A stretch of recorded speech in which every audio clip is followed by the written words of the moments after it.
Pada pagi hari ini khotbah kita adalah tentang malaikat. Kita akan sentuh tentang malaikat Allah, the angels of the Lord. Nah, saudara-saudari, malaikat Allah.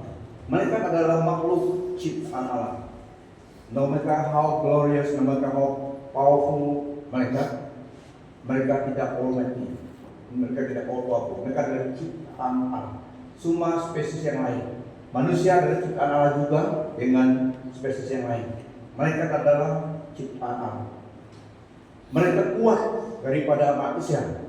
Karena itulah yang diciptakan Allah bagi mereka.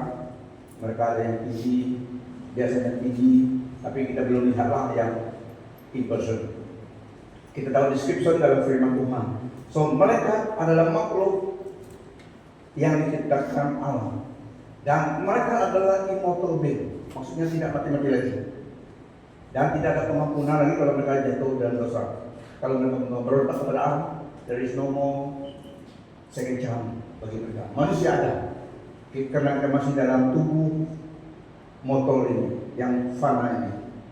Kita memiliki jiwa yang immortal. Dalam diri seseorang ada the soul of a man yang imperishable, yang mortal. Sekarang ini kita hidup dengan tubuh yang close with mortal, yang fana, tubuh kita. Tapi di dalam tubuh ini adalah roh kita, jiwa kita yang immortal. Mereka memiliki satu saja. Jadi mereka adalah immortal. Kalau mereka memberontak terhadap Allah pencipta mereka, tidak ada pengampunan lagi. There is no sacrificial. Tuhan Yesus datang untuk kita manusia, bukan untuk mereka. So terlihat juga ada alam rohani, ada juga alam jasmani. There is a lower life and higher life.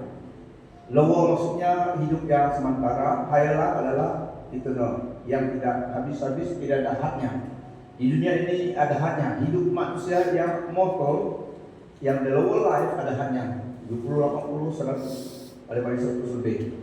Memang sangat berponya. Tapi the higher life adalah eternal. That's why kita perlu Tuhan dari kita. Dan Tuhan Yesus datang untuk kita. Dia telah datang untuk kita, bukan untuk mereka. Firman Tuhan katakan mereka adalah roh-roh Allah, roh dari Allah, makhluk yang diciptakan Allah untuk melayani keperluan kita. Mereka melayani keperluan kita. So orang percaya, setiap orang percaya ada satu mereka beserta kita. Nanti sampai surga kita tahu nama dia. Kalau dia belum beritahu nama dia kepada kamu. Tapi di suara nafas ada mereka. Orang percaya dari bayi sudah ada mereka. Firman Tuhan yang katakan demikian. Lain daripada orang yang memihak iblis. Dari kecil juga iblis sudah memantau mereka, menjaga mereka, mempengaruhi mereka. Tetapi kita yang percaya pada Tuhan Yesus, kita memiliki malaikat kudus, malaikat Allah yang beserta kita, guardian angel. Mereka Israel, tetapi mereka, kita tidak dapat melihat mereka dengan mata kasar, kecuali Allah memberi kita revelation, enlightenment, kita dapat melihat. Kalian ada yang melihat hantu, kan? Kalian pernah melihat hantu, ghost. Mereka tidak memiliki tubuh, tapi dapat dilihat begitu seperti ada tubuh. Mereka juga demikian. Mereka adalah makhluk roh, tapi memiliki tubuh yang adalah bukan tubuh jasmani, ya. Mereka adalah roh. Roh jahat tidak memiliki tubuh, itulah mereka mau masuk di dalam binatang, tapi manifest diri mereka dalam manusia juga, supaya mereka ada substance dapat manifest pribadi mereka yang jahat itu. Tetapi malaikat yang kita bahas pada pagi hari ini adalah malaikat Allah, makhluk ciptaan Allah yang melayani orang percaya. Nah, dalam Ibrani 1 ayat 14 kita lihat, bukankah semua malaikat itu roh-roh pelayan yang dihantar untuk melayani manusia yang akan mewarisi penyelamatan. Bukankah mereka semua adalah roh-roh yang melayani, yang diutus untuk melayani mereka yang harus memperoleh keselamatan? Are not the angels, all ministering spirits or servants sent out in the service of God for the assistance of those who are to inherit salvation? Wow. Ada pertolongan kita yang kita tidak lihat, saya daripada roh Allah, malaikat Tuhan mendampingi kita, membawa hadirat Allah, karena mereka adalah utusan Allah mendampingi beserta kita. Tapi kita tidak berdoa kepada mereka, kita berdoa kepada Bapa dan Mama Yesus. Tapi ini peranan mereka kepada orang percaya, minister to the believers. Nah, ada satu kisah benar. Kisah benar waktu dalam Old Testament Israel. Sampai hari ini saya ada. Ini kisah benar yang di dalam Old Testament mengenai mereka. Pada suatu ketika dulu, di dalam tercatat dalam Alkitab, mereka Israel disuruh berperang-perang, apalagi dulu untuk ambil teritori perang Adam. Tidak guna senapan dulu tidak ada senapan, tidak ada bom, tapi mereka gunakan sword, spear, dan javelin dan arrow, semuanya alat yang ada pada masa itu. Ada satu tentara yang sangat kuat pada masa itu, conquering the other nations, expanding the empire. Karena itu raja ada yang memerintah, Raja Sennacherib, raja orang Asia. Jadi mereka adalah tentara yang kuat sekali. Di mana mereka mau contohnya Brunei kecil itu senang saja. Kehadiran mereka sudah kota Brunei sudah. Mereka terlalu kuat dan banyak tentara mereka. Mendengar tentang tentara orang Israel, orang Assyria pada masa itu, dan negara-negara lain sudah takut surrender. Dan pada masa itu mereka mau target Yerusalem. Yerusalem yang kecil berbanding dengan tentara orang Israel yang beribu-ribu dan memiliki alat yang cukup, javelin dan semuanya tombak. Pada suatu hari mereka pergi untuk menawan kota Yerusalem. Mereka pergi ke situ dan mereka sebelum masuk mereka buat camp di luar tempat mereka, tempat orang Israel. Mereka buat kemah dan mereka diam di tempat itu, ready untuk perang, untuk menawan kota Yerusalem. Raja Israel pada masa itu takutnya berbanding dengan tenteranya, dengan tentara Israel. Surely tidak ada tandingan ke jumlah army mereka. Tapi manusia tidak hidup karena manusia itu gagah perkasa. Dia masih hidup bergantung dengan nafas daripada Allah. Amen. Sekuat-kuat pun dia masih memerlukan nafas hidup daripada Allah sumber kehidupan. So pada masa itu orang tentara Israel sudah camp di luar. Besok serang sudah. Stres raja Israel. Gaduh dengan istrinya.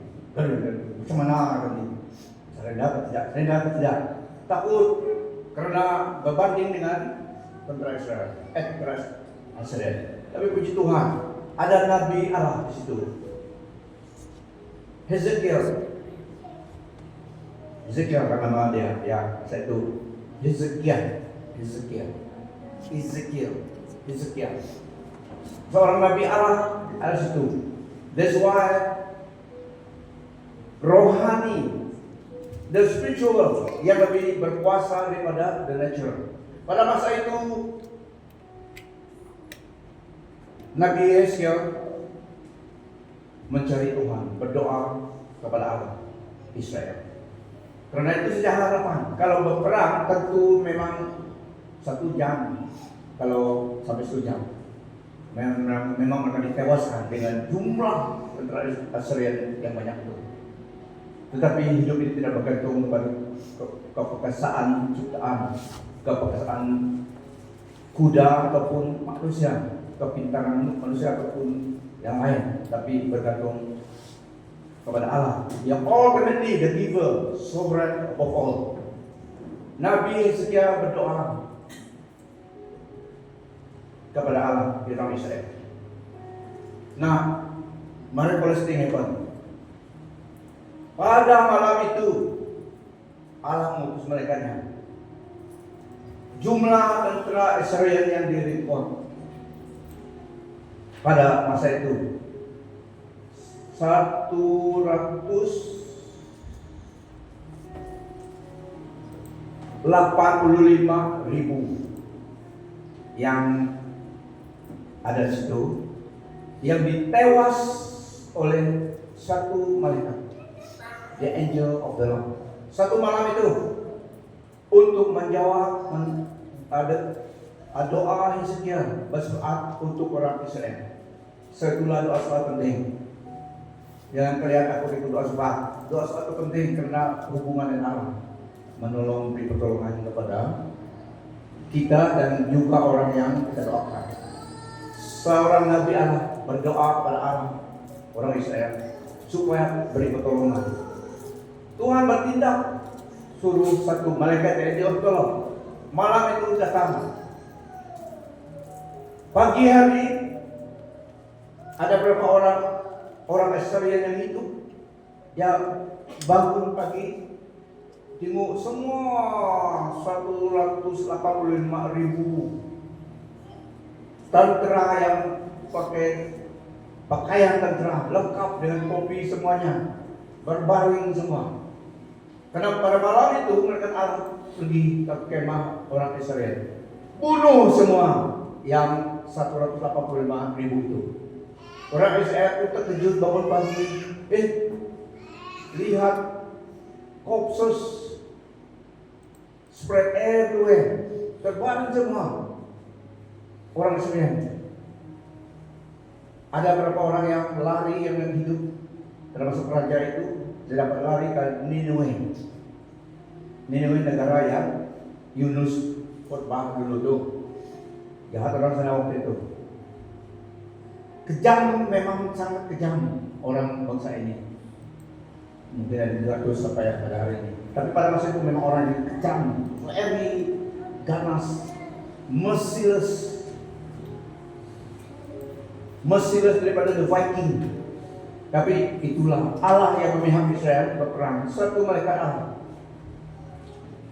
Siapa nama malaikat Allah itu? The angel of the Lord. Ada yang komentari katakan kalau the angel of the Lord Tuhan Yesus. The angel of the Lord, malaikat Tuhan. Tuhan Yesus sendiri datang pada masa itu. Jawab doa siapa tadi? Nabi apa tadi? Ingat nama Nabi dia. Kalau belum ada nama lagi, kalau ada nama lagi boleh kasih namanya. Ini nama bagus. Ini nama orang saya. Tapi supaya kamu ingat kisah benar. 185.000 tentara yang datang perkasa. Satu malam itu mati, dibunuh oleh mereka ini. So bagaimana? Karena the spiritual lebih berkuasa daripada yang natural. Siapa yang membunuh mereka? Dalam komentari, Yesus Kristus datang. The angel of the Lord, itu nama dia. Dia sendiri yang datang pada masa itu. Dia yang commander of Israel dalam waktu zaman Yosua juga, with a drawn sword. Itu melambangkan keperkasaan dan authority Tuhan kita, Yesus Kristus. The angel of the Lord nama dia. Orang Israel menang, belum berperang lagi. Senang raja itu, senang hati dia. Beri dia alibus. Orang Israel diselamatkan karena Nabi Allah memihak, berdoa, intercede for the nation of Israel. Pertolongan daripada Allah datang.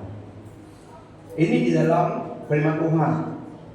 Di dalam Yesaya dan juga di dalam dua raja-raja ceritanya ada di situ. Dua raja-raja 19 ayat 35 dan seterusnya. Dan di dalam Yesaya juga tercatat. Kemudian malaikat Tuhan keluar dan menewaskan 185.000 orang di perkemahan Esur. Apabila orang bangun pada pagi esoknya, didapati mayat-mayat belaka, maka berangkatlah raja itu lagi ke Raja Asyur. So mayat-mayat yang jumpa besok pagi, karena Nabi Allah Hizkiel berdoa. So saudara-saudari,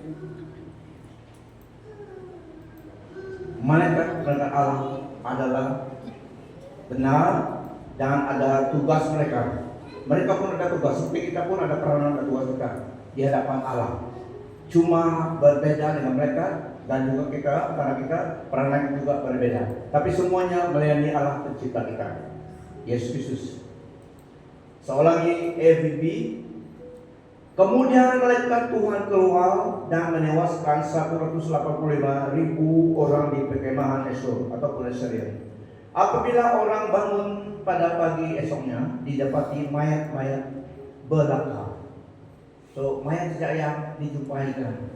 Ini adalah demonstration of the power of God, protection of God upon orang Israel, upon His people. Memang orang Israel adalah umat pilihan Allah dari Genesis dalam Old Testament kita lihat. Jadi inilah event yang menyatakan kuasa Allah memberi protection perlindungan terhadap umatnya karena Nabi Allah berdoa. So berkuasalah di dalam alam rohani ke atas alam nyata. Alam rohani yang kekal itu dapat influence, dapat impact alam yang fisikal ini. So ada dua level kehidupan yang kita lihat, the lower life and the higher life. Yang kita lihat sekarang ini dunia nyata ada sementara dan juga dunia roh adalah kekal. Tapi kedua-dua itu ada. Pada suatu ketika juga malaikat Tuhan pergi ke kebun tempat Abraham dan istrinya, keluarganya. Abraham ini orang memang dari baik-baik hatinya. Abraham dalam Alkitab menyatakan Abraham, Tuhan melihat hati, dia tahu yang mana yang baik. So Abraham adalah seorang yang baik. Dia belum mengenal itu adalah malaikat Allah ke Tuhan. Waktu mereka datang, Bapak Abraham duduk di luar panas karena tidak ada rekon di dalam kemah masuk masa itu. Jadi dia keluar ambil angin, luar tinggal di muka, atau dari luar ambil angin di bawah pokok dua kemah dia. Karena masa itu dia sudah keluar dari negaranya, ikut perintah Allah pergi ke tanah perjanjian. So pada pagi itu, pagi ke petang, pada hari itu Abraham duduk di luar ambil angin, Sarah di dalam rumah kemah mereka. Dan lihat, ada 3 orang datang. Jauh di sana ada 3 orang. Jalan kaki datang. Jumpa dia ke kemahnya dan berjumpa dengan Abraham. Abraham bilang, Abraham hormat, tunduk dia. Welcome karena itu budaya yang baik. Dia hormati mereka. Dia bilang, Tuhan, izinkanlah. Sebab kalian telah melewati rumah saya, izinkanlah istirahat sebentar. Izinkanlah saya melayani, saya pergi ambil air, cuci kaki dan air minum dan makan dulu. Lepas itu baru kalian jalan lagi. Hospitality. Abraham memiliki the gift of hospitality and then practicality of hospitality. Hospitality ini tak perlu gift sangat. Yang perlu hati yang baik, ya. Abraham bapak yang baik, orang yang baiknya. Dia bilang, tunggu, relax sebentar. Panas hari tunggu dulu, saya pergi ambil minum, makan, dan lepas itu baru kamu orang jalan lagi. Dia pergi ambil air, cuci kaki mereka dan siap minuman. Sana pada kamu. Apa dia? Wahai, ada di dalam. Sediakan minuman untuk tetamu kita. Ada 3 tamu di luar. Abraham sendiri pergi ke kandang mereka. Dia ambil, dia pilih yang baik. Ini Abraham memang baik orangnya. Dia pilih yang baik. Banyak ternak-ternakan dia. Tapi dia pilih yang terbaik pada masa itu. Kata firman Tuhan, dia ambil yang terbaik, dia senang makan. Dia ambil sembelih apa? Dia ambil dan kalau kita gunakan bumbunya juga kan. Dia ambil dan menyediakan semua binatang itu, masak, bawa air dan bawa makanan itu kepada mereka 3. Dia jaga mereka, melayani mereka makan dan minum. Jadi di antara mereka ini adalah Tuhan Yesus sendiri. Mereka sedang ke Sodom dan Gomora pada hari itu. Karena jeritan kejahatan Sodom dan Gomora sampai ke takhta Allah. Dan dia datang melihat, memang dia tahu, tapi itulah dia adil. Dia tidak transgression di dalam boundary manusia, karena dunia ini telah diberikan kepada manusia untuk menjaga. So untuk dia datang melakukan peranan-peranan ilahi di dunia ini, harus ada surat menyurat panggilan datang. Itulah peranan orang percaya, berdoa supaya Tuhan dapat lakukan tanggung tugasnya. Wasana dinyatakan on behalf of us, karena kita berdoa supaya buat dia, supaya ada permission daripada dunia panggil dia dan dia setting. Amen. Itu peranan orang percaya. That's why kita berdoa supaya Tuhan yang Maha Kuasa itu bertindak. Memang dia Allah yang Maha Kuasa dan dapat bertindak sesuka hati, tapi itu bukan peranannya, itu bukan caranya. Gentleman, walaupun dia memiliki wibawa authority terhadap ciptaannya. So pada masa itu, waktu mereka sedang minum dan antara mereka katakan, apakah saya akan menyembunyikan daripada Abraham apa yang kami sedang akan lakukan? Karena Abraham sudah tahu misi mereka. Jadi dia bicara kepada Abraham. Dalam Kejadian 18 ayat 1, Tuhan menampakkan diri kepada Abraham dekat pokok-pokok Mamre semasa dia duduk di pintu kemahnya sewaktu hari paling panas terik. Wah, dia keluar ambil angin panas dari kemah. Belum ada aircon saat itu, ya. So Tuhan Yesus di antara mereka itu karena the angel of the Lord, di antara dua itu adalah melihatnya yang dibawa pengiring teamwork. Dia bawa, dia beritahu Abraham, saya telah mendengar seruan kejahatan daripada Sodom dan Gomora, kami akan ke situ. Dia beritahu kepada Abraham. Abraham baik sekali. Abraham bukan orang Sodom dan Gomora, tapi ada nephewnya Lot di situ. Kota itu, tempat itu akan dihukum karena kejahatan sampai ke langit di hadapan Allah. Mereka datang. Dia beritahu, Tuhan Yesus beritahu Abraham. Abraham ingat, oh nephewnya ya, ada punya saudara sana Lot. Jadi dia bilang, dia bagi kepada Tuhan, kalau dari start dari mana 50 Pak, jadi sih 50. Kalau ada 50 orang yang baik, apakah kota Sodom dan Gomora kamu musnahkan juga bersama dengan the righteous person? Kalau ada 50 on behalf of 50 righteous people, saya tidak akan menghukum.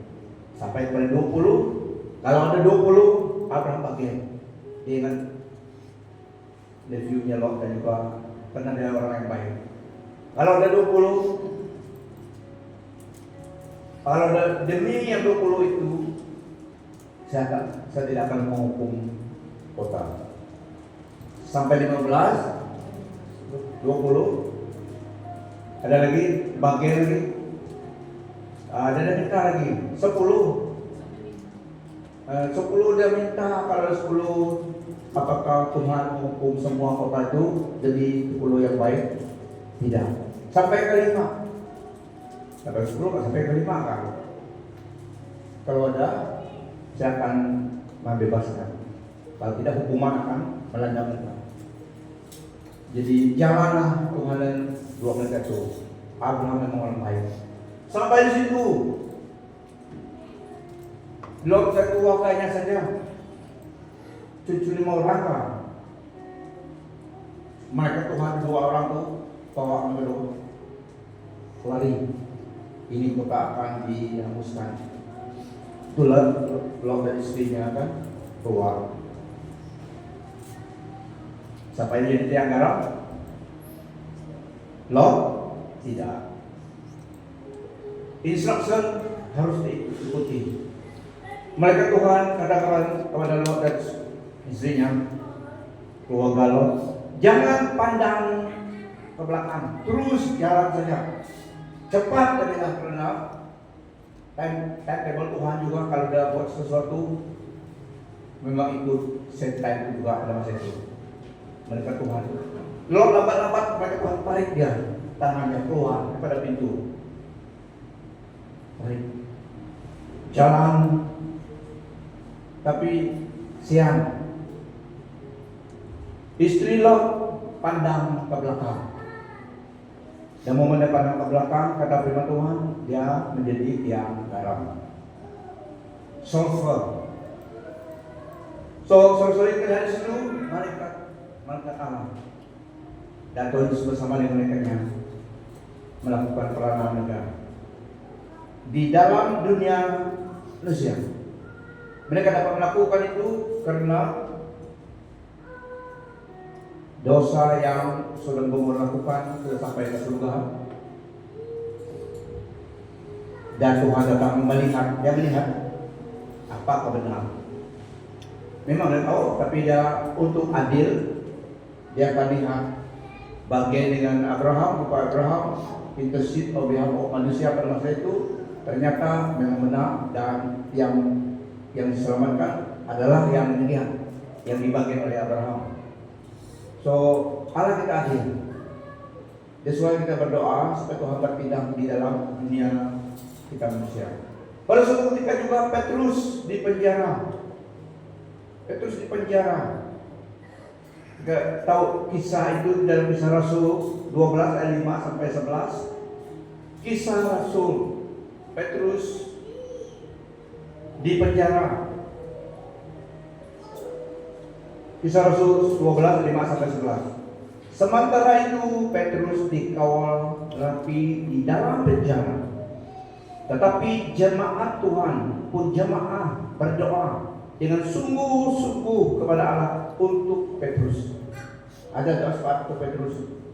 Karena Petrus adalah pemimpin pergerakan pelayanan Tuhan di situ. Dan dia telah ditangkap dan masuk penjara. So jemaat Tuhan berdoa sungguh-sungguh untuk dia. Pada malam sebelumnya, hari pembicaraan yang ditetapkan oleh Herodes, karena esok Petrus akan dibunuh ataupun diadili. So malam ini mereka berdoa untuk dia. So pada malam sebelum hari pembicaraan yang ditetapkan oleh Herodes itu, Petrus tidur di antara 2 orang askar, terikat dengan 2 rantai. Di samping itu para pegawai berjaga di hadapan pintu penjara itu. So ketat penjagaan Petrus di penjara. Tiba-tiba malaikat Tuhan berdiri di situ dan cahaya menyinari bilik itu. Malaikat itu menepuk Petrus dan membangunkannya, lalu berkata, "Cepat bangun." Dalam sekelip mata gugurlah rantai daripada tangan Petrus. Atau kali karena kuasa Allah menyertai mereka itu, rantai-rantai terputus, karena Petrus harus dibebaskan. Mereka itu datang menjawab doa dengan jawaban doa umat Tuhan berdoa untuk Petrus. So mereka itu datang. Malaikat itu berkata lagi, ikatlah tali pinggang dan pakailah kasutmu. Setelah Petrus berbuat demikian, malaikat itu berkata lagi, pakailah jubahmu dan ikutlah aku. Petrus mengikut malaikat itu keluar dari penjara tanpa mengetahui sama ada segalanya itu benar-benar terjadi atau hanya satu penglihatan. Mereka melalui tempat pengawal berjaga yang pertama dan yang kedua.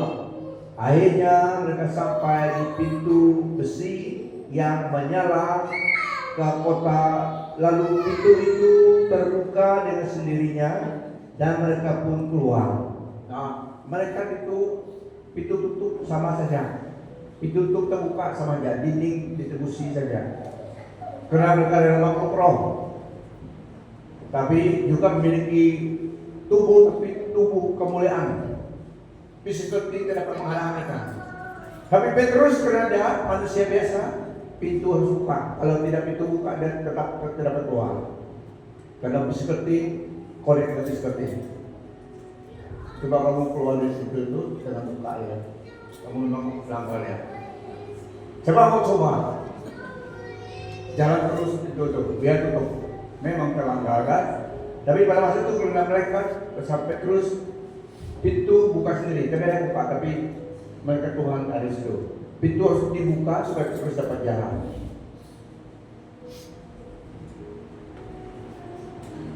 Dan akhirnya mereka sampai di pintu besi yang menyala ke kota, lalu pintu itu terbuka dengan sendirinya. Dan mereka pun keluar. Ketika mereka berjalan di suatu lorong, malaikat itu pun tiba-tiba meninggalkan Petrus. Nah, sudah Petrus sampai kepada St. John, sudah pernah mereka itu dan jauh terus disepir. Pada saat itu barulah Petrus sadar apa yang telah terjadi. Dia berkata, sekarang tahulah aku bahwa segalanya benar-benar berlaku. Tuhan telah mengutus malaikatnya untuk menyelamatkan aku daripada Raja Herodes dan segala yang hendak dilakukan oleh orang Yahudi kepadaku. Nah, itu pertolongan Tuhan mengirimkan malaikatnya untuk membebaskan Petrus. So, malaikat ada peranan mereka. Tuhan Yesus berkata kepada muridnya di dalam Yohanes 1:50 sampai 51, Nathanael. Yesus berkata, apakah kamu beriman kepadaku karena aku berkata aku nampak kamu di bawah pokok ara itu? Kamu akan melihat hal-hal yang jauh lebih hebat daripada ini. Yesus berkata kepadanya, sesungguhnya aku berkata kepadamu, kamu akan melihat langit terbuka dan malaikat-malaikat Allah turun naik menemui anak manusia, yaitu menemui dia. Nah, saudara-saudari, mereka sungguh-sungguh ada. Dan mereka adalah immortal being yang tidak mati-mati lagi, karena mereka adalah roh dan memiliki tubuh rohani, tapi berkuasa daripada kita. Mereka adalah makhluk ciptaan Allah juga, tetapi lain spesies. Manusia juga lain spesies, ya. So, kita lihat mereka adalah makhluk ciptaan Allah yang immortal being, tetapi tidak ada chance untuk keselamatan lagi, karena mereka telah di dalam hadirat Allah yang sempurna. Mereka melihat semuanya. Lagi pun mereka adalah roh. Mereka mau dan mereka senang melihat berita Allah tentang juru selamat akan dilahirkan, memberi keselamatan bagi dunia. Mereka senang mau melihat itu. They looking forward to that. Sehingga mereka benar-benar melihat waktu kelahiran Yesus, waktu kematian dan kebangkitan Yesus, mereka ada peranan di situ. Saudara-saudari, mereka Allah adalah penolong kita juga. Dan mereka tidak ada cara untuk keselamatan manusia yang ada keselamatan jiwa. Tuhan Yesus Kristus datang ke dunia menyempurnakan tuntutan Allah dan dia mati bagi dosa manusia, dia menjadi penebus dosa kita, dan bangkit untuk keselamatan jiwa, menjadi juru selamat kepada orang yang percaya. Dan di situ kita tidak akan mati-mati lagi. Kita menjadi immortal being. Roh kita, tubuh kita akan layu dan roh kita itu keluar dari tubuh itu. Ini yang hidup selama-lamanya. So kita menjadi immortal. Sekarang ini immortal spirit ada dalam diri kita, jiwa manusia itu. Itulah penting keselamatan jiwa kita. Karena itulah yang kita sebenarnya. That is the real us, our spirit. Karena ini tidak mati-mati lagi. Tubuh kita ini sekarang ada kontaknya. Tapi pada suatu hari kalau tubuh jismani kita habis riwayat ya, roh kita keluar. Menantikan tubuh pemulihan yang daripada Tuhan. Dan yang tidak selamat juga akan dilipatkan ke tempat hukuman yang kekal. Tapi tidak mati-mati lagi. Merasakan kesakitan, kepanasan, tapi tidak mati-mati lagi. Itu juga kita yang selamat, yang bersama dengan Tuhan, merasakan melihat nikmatannya, jadi after itu pun tidak mati-mati lagi. Yang selamat menikmati kebaikan Tuhan, keselamatan yang Yesus lakukan dari kematian dan kebangkitannya. Yang tidak selamat mengalami akibat penolakan keselamatan yang Yesus lakukan untuk menyelamatkan dia, tapi dia tidak mau. Akibat. Setiap manusia akan menghadapi Allah dalam Yesus pada akhir hidupnya. Sekarang ini yang selamat kita akan menghadapi Tuhan Yesus sebagai juru selamat kita, Raja kita. Tetapi yang tidak selamat akan juga berjumpa dengan Dia, bukan sebagai Raja dan juru selamat, tapi sebagai hakim yang adil, yang berkuasa, yang berhak menghukum mereka. Inilah masanya kita harus terima Tuhan. This is the day of grace. Masa yang Tuhan berikan kepada kita. Sebelum pengangkatan gereja, sebelum kita diangkat, dialihkan bersama dengan Tuhan, ini adalah masanya. Pertama, terima Tuhan, dan kedua, terus melayani Tuhan. Kesempatan melayani Tuhan, supaya pada suatu hari kelak di surga, kita bukan saja masuk surga, tetapi ada terima, bukan eligible lagi, tapi terima hadiah dari Tuhan, upah dari Tuhan. Hidup kita di sini ada kesempatan melayani Tuhan. Sekali lagi, sejahat-jahatnya pun manusia itu, dia masih ada peluang diselamatkan kalau dia datang pada Tuhan Yesus, menerima dia, pengampunan daripada dia, menerima daripada Tuhan lebih selamat dan ikut dia. Sebaik-baiknya seseorang itu dalam pandangan pikirannya sendiri, dia masih perlu Tuhan Yesus, pengampunan dari Tuhan. Kadang kita diselamatkan karena Yesus Kristus, kita diselamatkan oleh anugerahnya. Tapi penentuannya di sini, di dalam dunia ini, sebelum kita masuk ke eternities of the eternities. The lower life sekarang ini adalah memang sementara tapi penting, sebab di sinilah penentuan untuk penempatan roh kita itu. The second life, mulai hidup kita di dunia inilah yang menentukan penentuan akhir kita kelak. Siapa yang mau pergi neraka? Tempat api? Tidak ada. Siapa yang mau pergi surga? Itu Tuhan Yesus. Tuhan Yesus katakan, I am the way, the truth, and the life. Plainly, truthfully, ulang-ulang disebarkan, didengar, dinyatakan juga dalam media. Itu saja. Inilah masanya. Memang sementara itu tidak di sini, tapi inilah masa penentuan. To set the course of our life, the second life. This is now the moment. Yesus Kristus, penentuan hidup kita. Penentuan keselamatan dan juga penentuan penolakan hukuman. Jika kita tolak, kita menerima hukuman. Jika kita terima dia, kita menerima keselamatan. Itulah dia katakan, what profit a man if he get the whole world? Bukan serawat saja. Apa gunanya bagi seseorang itu jika dia memiliki seluruh dunia, all the glitters in the world, all the gold, glamorous in life, tetapi kehilangan keselamatan jiwanya? Karena semuanya sementara, tetapi yang kekal itu adalah keselamatan jiwa kita. Saudara-saudari, inilah masa penentuan dan juga masyarakat melayani Tuhan, supaya pada suatu hari kelak kita akan bersama dengan Tuhan memiliki tubuh yang immortal, glorious body bersama dengan Tuhan.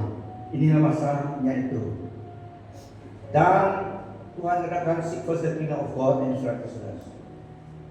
Ikut Tuhan Yesus. So yang the greatest adalah dahaya lain, kehidupan yang akan datang. Tapi di sini penting, tapi dahaya itu yang greater, yang lebih kekal daripada yang sekarang ini. Di sini, apakah kamu kecewa, putus asa, putus cinta?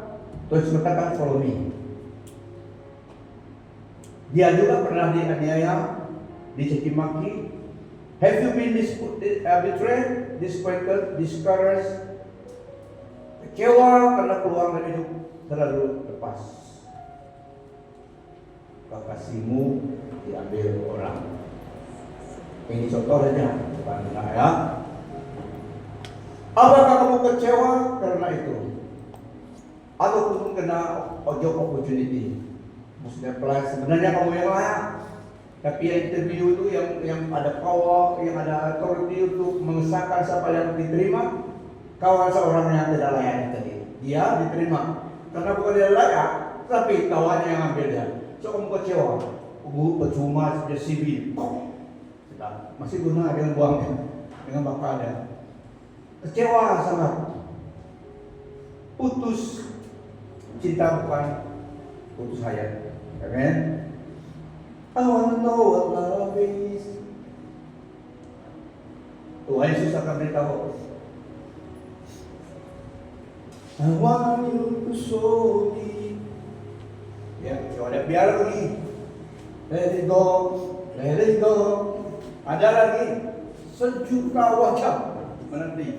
Ya, kau jangan kecewa sangat. Dianiaya karena imanmu. Tuhan Yesus yang adalah Allah, manusia, the perfect person of God, diludah, distimaki. 600 tentara meludah atas besaran Allah pada suatu ketika dulu. Anak Allah sendiri dari Yesus dicaci maki, diludah, diolok, dipermalukan. 600 tentara dengan tombok dalam saya itu. Tapi Tuhan, dia melalui semuanya itu karena kasihnya kepada kita manusia. Karena dia tahu manusia ciptaannya apa? Dia tahu, tapi dia mengasihi. Dia memberi hidupnya. The price of salvation is free. Karena Yesus Kristus telah membayarnya. Hidup Allah itu sendiri diberikan. Tujuannya datang dari surga, meninggalkan rohnya, menjadi manusia yang the lower life dalam 33 tahun untuk penebusan kita. Karena dia mengasihi saudara dan saya. Harga keselamatan kita adalah hidup Allah sendiri dalam Yesus Kristus, the giver of life. His blood dicurahkan, tubuhnya di slide, dipalu, dipukul, disalib karena dosa kita.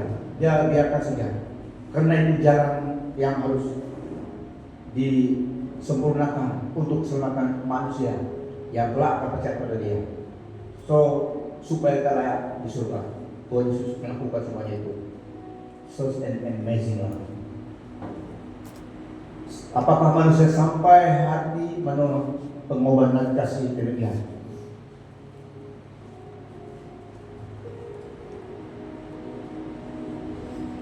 Yesus Kristus melakukan semuanya itu untuk kita. The everlasting God.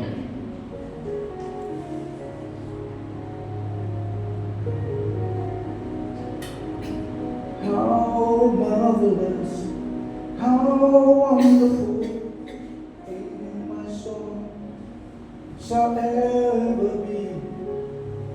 Begitu nyata, begitu baik, beyond description, undescribable kasih Allah kepada kita dan Yesus. That's why kita secara pribadi harus mengalami kasih Allah dan Yesus. Rilekskan diri, berhenti sejenak dan hidup kita pandang, fokus, reflection kepada Allah dan Yesus. Betapa Dia mengasihi kita. Dia berikan segala-galanya untuk keselamatan kita. So that we have a place in heaven with Him. Itu saja caranya. Dia harus mati untuk menebus dosa kita. Karena kita tidak dapat bayar keselamatan kita. Dosa kita, satu dosa pun kita tidak dapat bayar. Dengan hikmat kepandaian, kepakaran kita, kebaikan kita, hanya melalui Tuhan Yesus supaya kita diterima.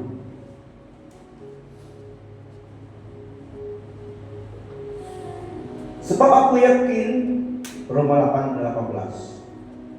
Sebab aku yakin bahwa penderitaan zaman sekarang ini tidak dapat dibandingkan dengan kemuliaan yang akan dinyatakan kepada kita. Dalam Message Bible, that's why I don't think there is any comparison between the present hard times and the coming times. Dalam 2 Korintus 4 ayat 12, for our light momentary affliction, this light distress of the passing hour is ever more and more abundantly preparing and producing and achieving for us an everlasting weight of glory beyond all measure, excessively surpassing all comparisons and all calculations, a vast and transcendent glory and blessedness never to cease. Wow. Nah, kita akan bersyukur itulah kita akan menerima immortal body. Haleluya. Dan saudara ini Tuhan yang hidup kita, apa kekurangan kita? Layani Tuhan dengan kesempatan yang ada dengan kita. Amen. Terus layani Tuhan dengan peranan kita sebagai orang percaya. So the best is yet to come. Kita akan close with immortality. Makan memang dapat makan sesuka hati kalau kita mau, tapi bukan makan untuk hidup lagi, makan untuk karena kita mau menikmati kebaikan Tuhan di surga kelak. Amen. So itu pergerakan kita sebagai orang percaya Tuhan Yesus. Saya ulangi ayat ini tadi.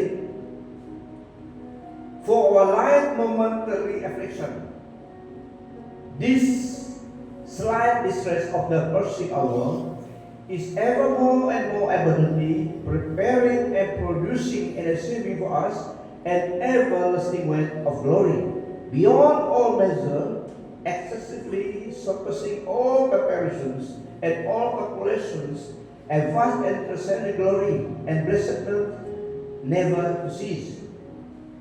Sebab aku yakin bahwa penderitaan zaman sekarang ini tidak dapat dibandingkan dengan kemuliaan yang akan dinyatakan kepada kita.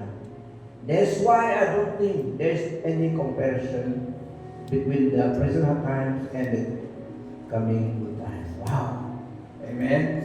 So Yesus adalah satu keputusan yang penting dalam hidup kita, yang secara pribadi kita harus lakukan. Amen. Lihat kawanmu. Are you okay? You are okay 100%. Yesus adalah jaminan hidup kita. So saudari, the good news lagi. Next Sunday kita ada Easter. Yang percaya pada Tuhan tapi belum baptis, after kebaktian Easter after kebaktian Easter next Sunday kita ada baptis. Oke, baptis full. Ada dua saudara kita yang telah di dalam saudara. Kevin dan PDD. Oke. Dan yang belum tapi percaya pada Tuhan Yesus. Unless if you don't believe in Jesus. Kecuali kamu tidak percaya pada Tuhan, pelimpah agama itu tidak guna. Tapi semua keluar aku sama aja kayak guna. Sampai berbuat, kamu tidak percaya. Oke, so kenapa kita tidak mau selamat? Roh kita akan hidup selamanya.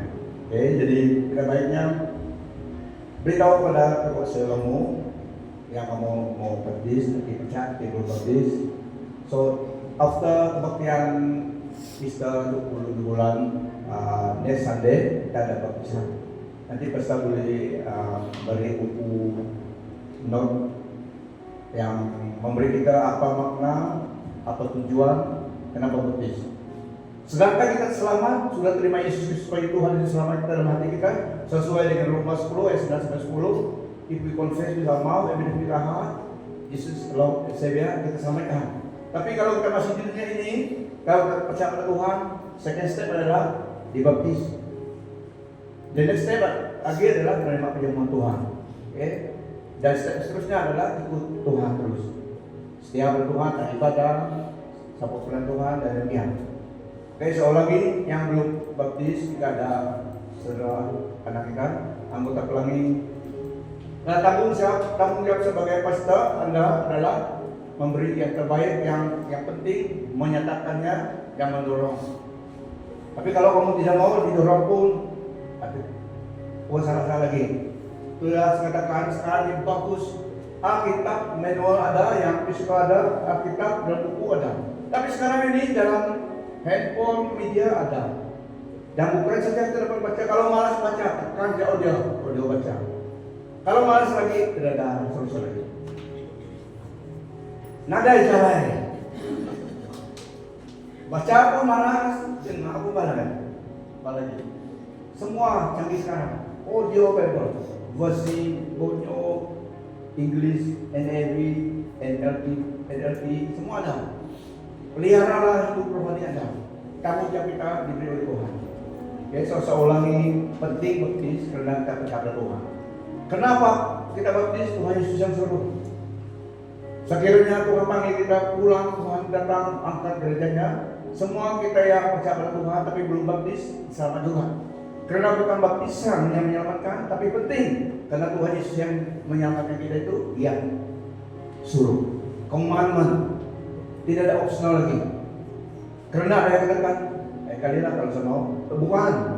Kalau kamu mau, kalau kamu sudah percaya Tuhan, ada masa diaturkan.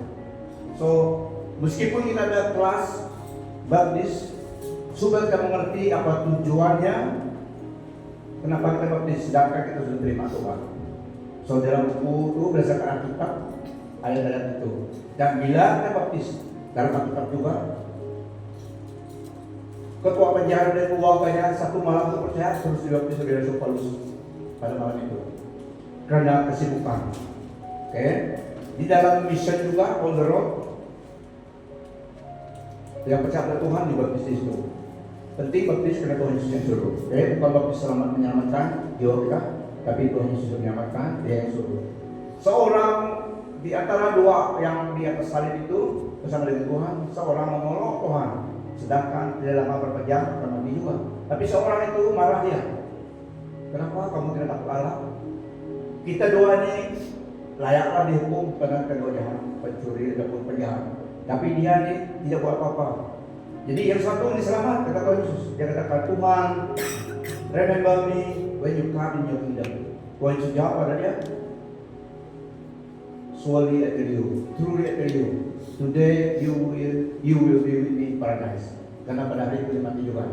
So, itulah siapa yang berdoa pada Tuhan, sejahat-jahatnya pun kita, kalau kita pada Tuhan menyerahkan hidup kita, diselamatkan. So, masih ada peluang. Mereka tidak ada peluang lagi, manusia ada. Oke, dan soal lagi jika dalam sebelum ada yang belum baptis, beritahu kepada sebelum supaya nanti 20 bulan setelah kematian Easter kita dapat kurs buat acara baptisan itu kalian. Tambah dengan doa yang telah ada. Oke, nanti kalau belum silakan buat reminder lagi lah. Oke, itu sangat penting. Nah, tanggung jawab sebagai pastor adalah dengan ini. Menggalakkan, mendorong dan memberitahu saat accountability before God dan before man. Jadi saya harus memberikan tanggung jawab. Jika kamu tidak mau pun, itu urusan kamu sudah. Ya. Seperti juga menggalakkan tentang kematian, baca doa, baca firman Tuhan, berdoa. Itu sebagai tanggung jawab sesuai dengan Tuhan. Saya melakukan tugas peranan saya. Kamu juga ada peranan. Semua ada peranan dalam Tuhan. Amin. Menjadi saksi Kristus dan juga melayani Tuhan dengan apa yang ada kita peranan. So, inilah tentang mereka tadi. Mereka adalah makhluk yang diciptakan Allah. Mereka adalah supernatural, tetapi itu satu spesies yang Allah ciptakan. Manusia juga satu spesies. Mereka immortal. Pada suatu hari kelak kita akan menjadi immortal juga. Sekarang ini tidak immortal. Oke, tidak mau melalui pintu harus lupa itu. Mau masuk pintu pun harus lupa. Nanti di motor terus jalan terus. Tidak ada halangan lagi. Soon, very soon. Oke, itu harapan kita. Tidak terkuda-kuda. Mari kita berdiri.